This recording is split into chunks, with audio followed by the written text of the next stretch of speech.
Hello बच्चों। तो NEET में 3 महीने से कम समय बचा है, मगर ये समय बहुत है अगर आप सेलेक्टिव पढ़ें तो। अगर आप सेलेक्टिव पढ़ेंगे तो आप मैक्सिमम क्वेश्चन कर पाएंगे और नीट में आपका सिलेक्शन होगा। किसी ने एक बहुत सही बात कही है कि selection occur by search and not bye research.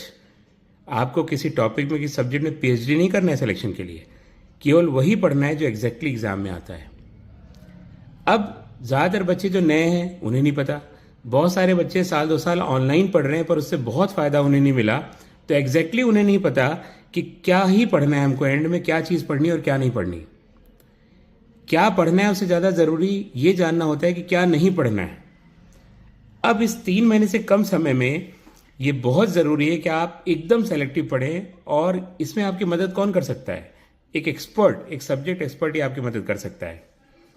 यही देखते हुए इवॉल्व ने एक 75 डेज का क्रैश कोर्स लॉन्च किया है with one of the best faculties of India. इसमें चारों सब्जेक्ट की, फिजिक्स, केमिस्ट्री, जूलॉजी, बॉटनी की बेस्ट फैकल्टीज हैं, और एग्जैक्टली आपको वही पढ़ाया जाएगा इन 75 डेज में जो नीट के एग्जाम में आता है। बिल्कुल भी इरेलीवेंट चीज को नहीं पढ़ाया जाएगा। टीचर यहाँ अपनी नॉलेज शो करने के लिए आपको नहीं पढ़ाएगा, बल्कि वो वही चीज पढ़ाएगा जिससे आपका सिलेक्शन हो। अब इन 75 डेज के क्रैश कोर्स की जो स्टार्टिंग है वो 11 फेब से हो रही है। 11 फरवरी से हम स्टार्ट कर रहे हैं। 10 फरवरी तक जो बच्चा एडमिशन ले लेगा उसके लिए बहुत नॉमिनल फीस है, और वो है 17,000 रुपीज़। 10 फरवरी के बाद अगर बच्चा लेट एडमिशन लेता है तो 22,000 रुपीज़ है, उससे ज़्यादा नहीं। इसमें क्या क्या फैसिलिटीज़ हैं? पहला मैंने आपको बता दिया कि बेस्ट फैकल्टीज़ यहाँ होंगी, और वो सबसे ज़रूरी बात है। दूसरी बात, रेगुलर टेस्ट होंगे। हर संडे को यहाँ टेस्ट होंगे।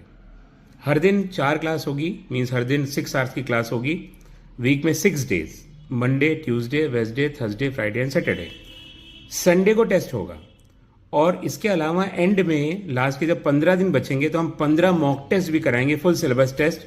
और आप याद रखिए उनके जो क्वेश्चंस होंगे वो बिल्कुल नीट पैटर्न के होंगे। जैसे जो बायोलॉजी है वो एनसीईआरटी से ही आएगी, केमिस्ट्री में बहुत सारा एनसीईआरटी से क्वेश्चन होगा, और फिजिक्स में भी वही क्वेश्चंस होंगे जो नीट में आते हैं। और आप मान के चलिए कि बायो में तो अगर आप यहाँ पढ़ते हैं तो आपका एक भी क्वेश्चन गलत नहीं होने वाला। 75 डेज ज़्यादा है बायो के लिए।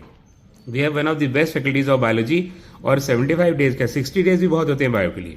तो कुछ क्लासेस फिजिक्स केमिस्ट्री की ज़्यादा बढ़ा दी जाएंगी, मगर पढ़ाया वही जाएगा जो एग्जैक्टली नीट के एग्जाम में आता है। तो जब आप सेलेक्टिव पढ़ेंगे, टीचर आपको रोज़ जो पढ़ाएगा उसको घर जाके रिवाइज करेंगे, वीकली टेस्ट देंगे, तो आपका सिलेक्शन कोई नहीं रोक सकता। याद रखिए बेटा, एक फीटस का जब डेवलपमेंट होता है, ह्यूमन फीटस का, तो 3 महीने में सारे ऑर्गन बन जाते हैं उसके। तो यहाँ तो लगभग 3 महीना बचा है, तो उसमें क्या आप एक नीट की तैयारी नहीं कर सकते? हाँ, अगर आपने साल भर कुछ भी नहीं पढ़ा है तब दिक्कत की बात है, और आपने पढ़ा हुआ है साल भर, तो एंड में एकदम सेलेक्टिव पढ़ने से आपका सिलेक्शन कोई नहीं रोक सकता। तो ऑल द बेस्ट।